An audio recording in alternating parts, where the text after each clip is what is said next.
Kajian kritis fenomena sosial. Bismillahirrahmanirrahim. Assalamualaikum warahmatullahi wabarakatuh. Bertemu kembali dengan saya Heribo di ruang belajar.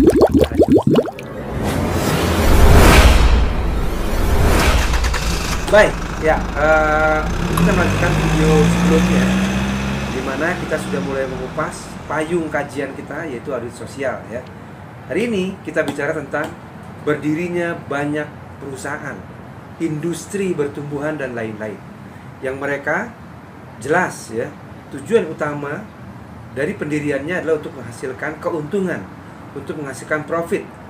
Ya, asah terus ketajaman daya analisis. Pendirinya sudah berhitung, apakah jika saya mendirikan di sini, di lokasi ini, di antara masyarakat ini, di hutan ini, di pinggir pantai ini, ya, dengan sumber daya yang tersedia di sana, dengan operasionalisasinya yang akan berjalan bertahun-tahun ini, akan menghasilkan keuntungan atau tidak, terutama bagi pemiliknya, pemegang sahamnya, ya. Dan selanjutnya buat yang lain-lainnya, karyawan dan lain-lain.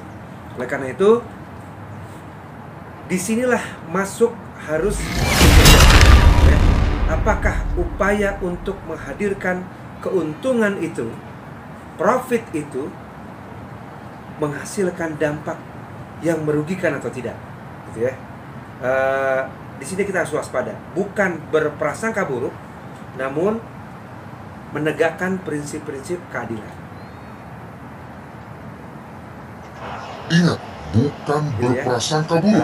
Artinya, jika sebuah perusahaan terus berdiri, lalu semena-mena melakukan eksplorasi, semena-mena melakukan prakteknya tanpa mengindahkan 2P selanjutnya, yaitu people dan planet, maka akibatnya bisa buruk. Planet bisa rusak, people bisa menderita. Okay? Oleh karena itu, ragam kajian sebelumnya, khususnya tentang kajian kapitalisme, ini perlu menjadi landasan kita ya, untuk menelusuri lebih dalam audit sosial. Yaitu apa? Upaya untuk mendeskripsikan kinerja sosial dari praktek industri. Ya. Dampak-dampak negatif itu banyak sekali. Teman-teman bisa menyebutkan, ada banyak sekali seperti polusi udara, suara, polusi tanah, ya, air yang tercemar dan lain-lain, ya, keracunan, kemudian eksploitasi besar-besaran terhadap sumber daya alam, diskriminasi mungkin ya terhadap pemilihan pekerjaannya, pemilihan jabatan posisi dan lain-lain, ya, kesewenang-wenangan, mungkin produk makanan yang non halal atau menggunakan zat-zat berbahaya, ya, penipuan terhadap konsumen dan lain-lain. Ada banyak hal, ya. Maka bisa saja perusahaan-perusahaan yang seperti ini kinerja keuangannya atau finansialnya baik, namun kinerja sosialnya dipertanyakan. Maka audit sosial berusaha mendalami hal ini. Demikian kita akan lanjutkan di video selanjutnya.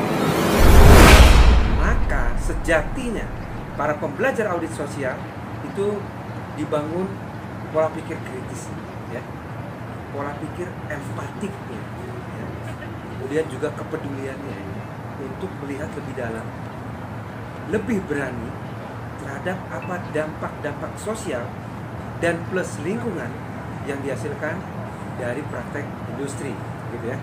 Karena kalau bicara dampak negatifnya itu sudah tidak perlu kita bahas lagi ya.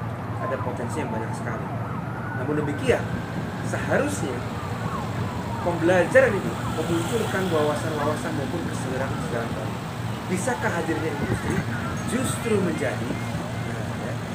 menjadi penyebar manfaat dan maslahat bagi lingkungan sekitar, ya, dengan meminimalisir dampak-dampak negatifnya di bidang sosial dan lingkungan. Tentunya ini tidak muncul begitu saja, ya.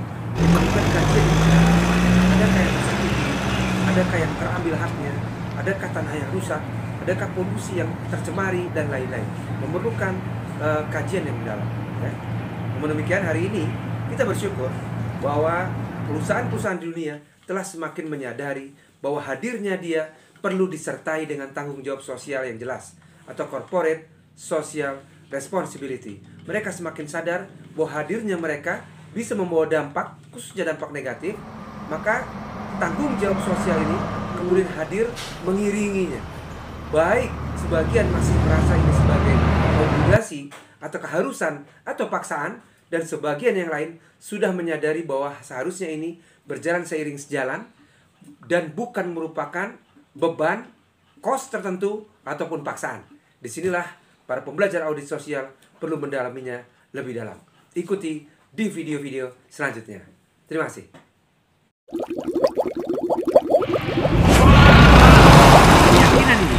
Keyakinan bahwa agama mengajarkan kebaikan, bahwa kita diharapkan fenomena, kondisi nyata, fakta sosial. Sebagai calon wirausaha sosial,